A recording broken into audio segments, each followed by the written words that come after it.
शांति 27 जून 2026 के ईश्वरीय मधुर महावाक्य हैं। सुनते हैं आज की बाबा की मधुर मुरली। बाबा ने कहा, मीठे बच्चे, याद से आत्मा का किचड़ा निकालते जाओ। आत्मा जब बिल्कुल पावन बने तब घर चल सके।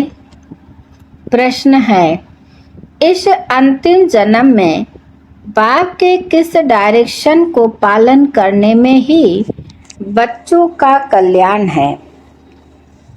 उत्तर है, बाबा कहते, मीठे बच्चे, इस अंतिम जन्म में बाप से पूरा वर्षा ले लो। बुद्धि को बाहर में भटकाओ मत।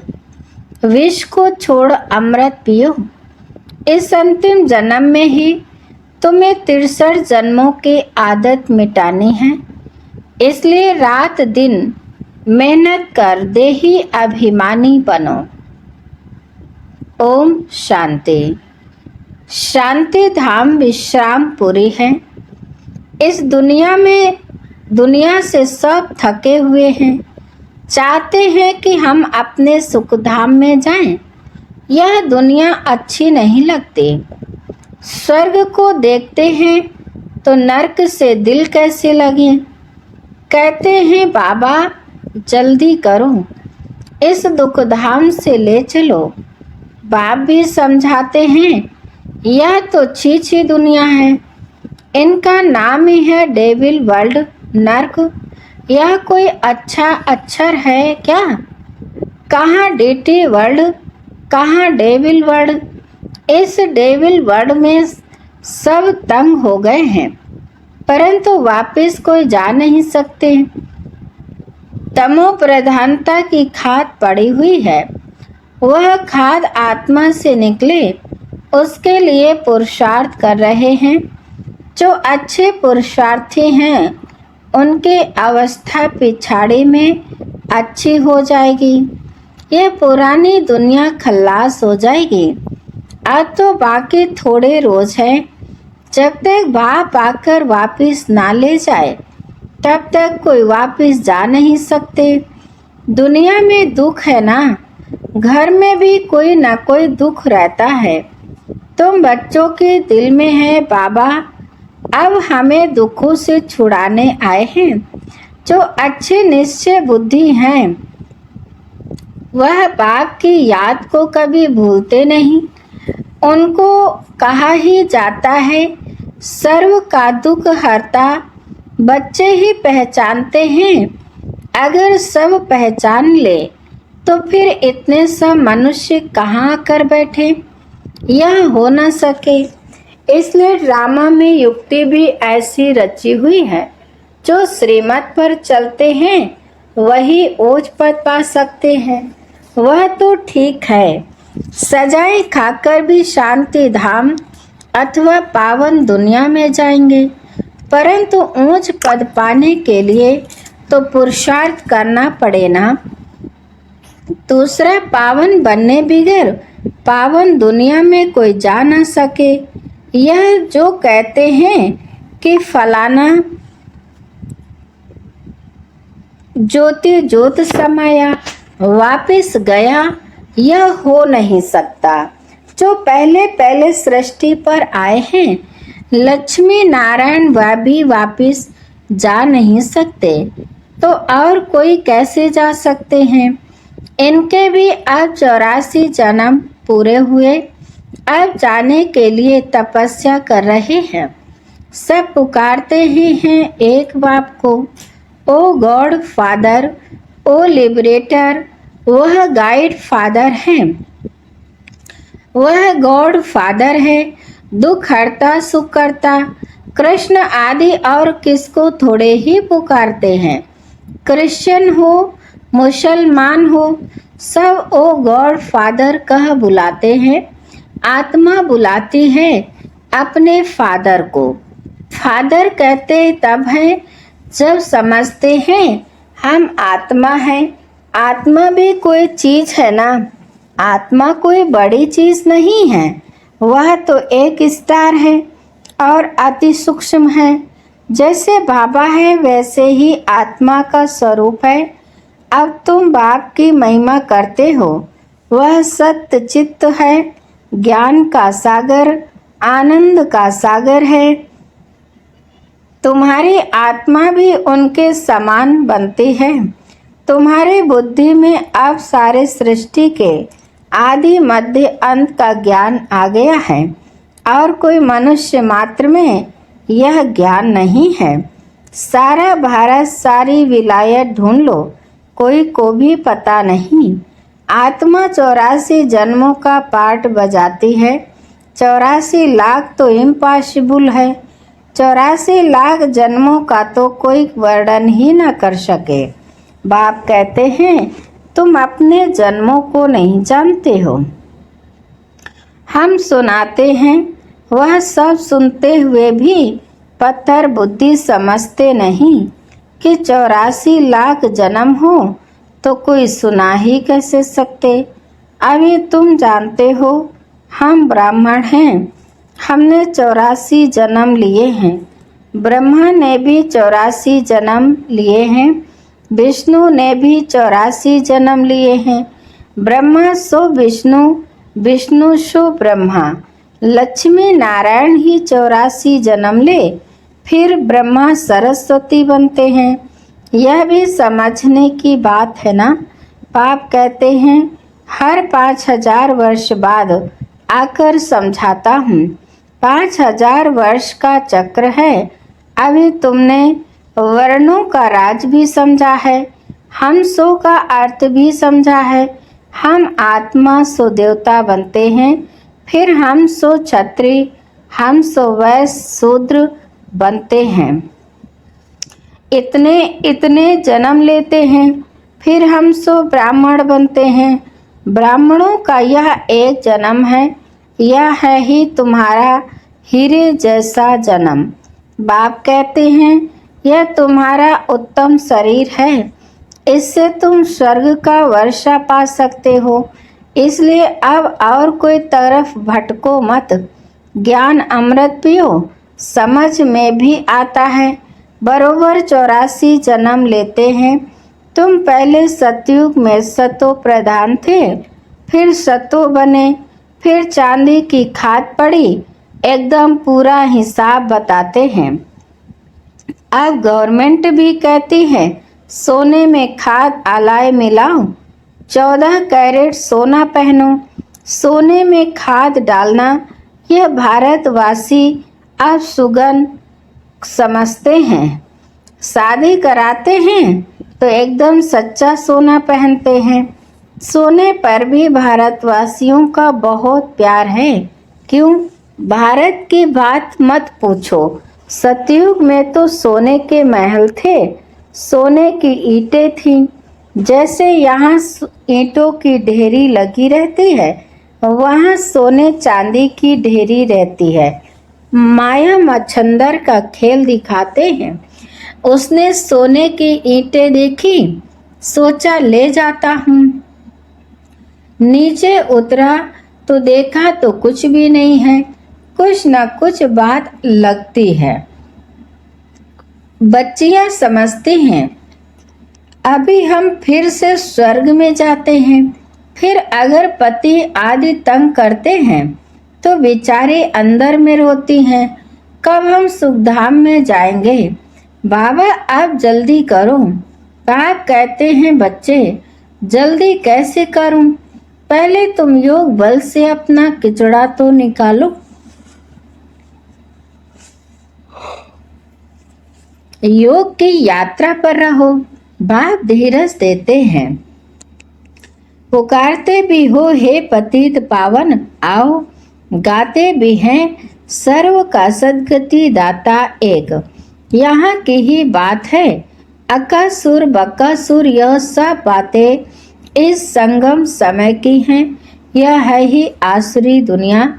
तो बाप समझाते हैं मैं कल कल्प संगम पर आता हूँ, जब सारा झाड़ जर्जरी भूत अवस्था को पाता है। तुम जानते हो सतयुग में हर चीज सतो प्रधान होती है। यहाँ इतने पंछी जानवर आदि हैं, यह सब इतने वहाँ नहीं होंगे। बड़े आदमियों के पास अच्छी सफाई रहती है, उन्हों के रहने का स्थान, फर्नीचर आदि बहुत अच्छा होता है। तुम भी इतने ऊंच देवताएं बनते हो, वहाँ ऐसी कोई छी चीज रह ना सके। यहाँ तो मच्छर आदि अनेक प्रकार की बीमारियां, कितनी गंदगी रहती है। गाँवों में इतना गंद नहीं रहता, बड़े बड़े शहरों में बहुत गंदगी रहती है, क्योंकि बहुत मनुष्य हो गए हैं, रहने की जगह नहीं है। तुम सारे विश्व के मालिक बनते हो। मनुष्य गाते हैं, घट ही में ब्रह्मा, घट ही में विष्णु, घट ही में 9 लाख तारे। ब्रह्मा सो विष्णु बन जाते हैं, विष्णु के साथ सितारे भी हैं। सतयुग में यह देवता बनते हैं तो इतने थोड़े ही होते हैं। झाड़ पहले छोटा होता है, फिर वृद्धि को पाता है। सतयुग में तो बहुत थोड़े होंगे, मीठी नदियों के ऊपर रहते होंगे। यहाँ नदियों से बहुत कैनाल्स निकालते हैं, वहाँ कैनाल आदि थोड़े ही होते हैं। मोटे जितने तो मनुष्य होते हैं, इतने के लिए गंगा जमुना तो है ही, उन नदियों के ही आस पास रहते हैं। 5 तत्व भी देवताओं के गुलाम बन जाते हैं। कभी भी बेकायदे बरसात नहीं पड़ते, कभी नदी उछल नहीं खाती। नाम ही है स्वर्ग, तो फिर क्या। अब कहते स्वर्ग के आयु इतने लाख वर्ष है। अच्छा भला वहाँ कौन राज करते थे, यह तो बताओ। कितने गपोड़े लगाते रहते हैं। तुम जानते हो, हम कल पहले मुआफिक ये पाठ बजा रहे हैं। रुद्र ज्ञान यज्ञ में अनेक प्रकारों के असुरों के विघ्न पड़ेंगे। फिर मनुष्य समझते हैं असुर लोग ऊपर से गंध, गोबर आदि डालते थे, परंतु नहीं। तुम देखते हो कितने विघ्न पड़ते हैं। अबलाओं पर अत्याचार होते हैं, तब तो पाप का घड़ा भरेगा। पाप कहते हैं थोड़ा सहन करना पड़ेगा। तुम अपने बाप और वर्षे को याद करते रहो। मार खाने समय भी बुद्धि में याद करो। शिव बाबा, तुमको तो बुद्धि में ज्ञान है। किसको फांसी पर चढ़ाते हैं तो पादरी लोग कहते हैं गॉड फादर को याद करो, ऐसे नहीं कहेंगे क्राइस्ट को याद करो। इशारा गॉड के लिए करते हैं, वह इतना लवली है, सब उनको पुकारते हैं, आत्मा ही पुकारती है। अब देही अभिमानी बनने में ही मेहनत है। 63 जन्म तुम देह अभिमान में रहे हो, अभी इस एक जन्म में वह आधा कल्प की आदत मिटानी है। तुम जानते हो देही अभिमानी बनने से हम स्वर्ग के मालिक बन जाएंगे। कितनी ऊंच प्राप्ति है, तो रात दिन इसी कोशिश में रहना पड़े। मनुष्य धंधे आद के लिए भी मेहनत करते हैं। आमदनी में मनुष्य को कभी छुटका या उबासी नहीं आएगी, क्योंकि आमदनी है, पैसे की खुशी रहती है, थकने की बात ही नहीं रहती। बाबा भी अनुभवी है ना। रात को स्टीमर आते थे तो आकर माल खरीद करते थे। जब तक ग्राहक की जेब खाली ना करें तब तक उनको छोड़े नहीं। बाबा ने रत भी पूरा अनुभवी लिया है, इसने सब अनुभव किया है। गावड़े का छोरा भी था, 10 आने मण अनाज बेचता था। अभी तो देखो विश्व का मालिक बनते हैं। एकदम गावड़े का था, फिर चढ़ गया तो एकदम जवाहरात के धंधे में लग गया। बस जवाहरात की बात, या फिर है सच्चे जवाहरात, यह होता है रॉयल व्यापार। बाबा बहुत अनुभवी है। बाबा वायसराय आदि के घर में ऐसे जाते थे जैसे अपना घर। इनको फिर कहा जाता है अविनाशी ज्ञान रत्न। जितना यह बुद्धि में धारण करेंगे, इससे तुम पदम पति बनेंगे। शिव बाबा को कहा जाता है सौदागर, रत्नागर। उनकी महिमा भी गाते हैं, फिर कह देते सर्वव्यापी। महिमा के साथ फिर इतनी ग्लानि कैसी हालत हो गई है। भक्ति मार्ग के बाप कहते हैं, जब भक्ति पूरी होती है तब भक्तों का रक्षक बाप आते हैं। बहुत भक्ति कौन करते हैं, यह भी सिद्ध हो जाता है। सबसे जास्ती भक्ति तुम करते हो, वही यहाँ आकर पहले पहले ब्राह्मण बनते हैं और बाप से वर्षा लेते हैं। फिर से पूज्य बनने का रावण ने पुजारी बनाया है, बाप पूज्य बनाते हैं। यह है भगवान वाच। भगवान एक है, दो तीन भगवान होते नहीं। गीता भगवान की गाई हुई है। शिव भगवान वाच के बदले श्री कृष्ण का नाम डाल दिया है, तो कितना फर्क हो गया है। ड्रामा अनुसार फिर भी गीता का नाम ऐसे बदलना ही है। फिर बुलाते हैं, हे पतित पावन आओ। बाप पावन बनाते हैं और रावण पतित बनाते हैं, तो समझने की कितनी बुद्धि चाहिए। श्रीमत श्रेष्ठ ते श्रेष्ठ मत है ही एक बाप की। यह लक्ष्मी नारायण स्वर्ग के मालिक बाप के मत से ही बने हैं। अच्छा, अभी बाप दादा हम बच्चों से नमस्ते करते हैं। मीठे मीठे सिकिल दे बच्चों प्रति माता पिता बाप दादा का याद प्यार और गुड मॉर्निंग। रूहानी बाप की रूहानी बच्चों को नमस्ते। हम रूहानी बच्चों की रूहानी माता पिता बाप दादा को याद प्यार नमस्ते नमस्ते नमस्ते, गुड मॉर्निंग, शुक्रिया बाप दादा, शुक्रिया। धारणा के लिए मुख्य सार नंबर 1। इस एक जन्म में 63 जन्मों के पुराने देह अभिमान की आदत मिटाने की मेहनत करनी है। देही अभिमानी बन स्वर्ग का मालिक बनना है।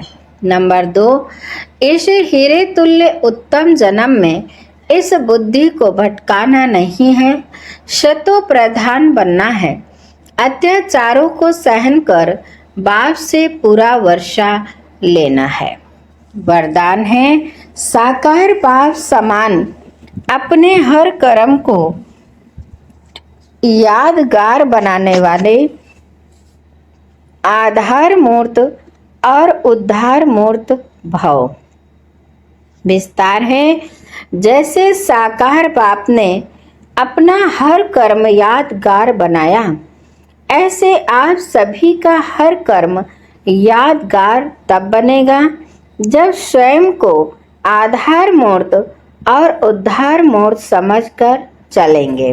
जो अपने को विश्व परिवर्तन के आधार मूर्त समझते हैं, उनका हर कर्म ऊंचा होता है और वृत्ति दृष्टि में जब सर्व के कल्याण की भावना रहती है तो हर कर्म श्रेष्ठ हो जाता है।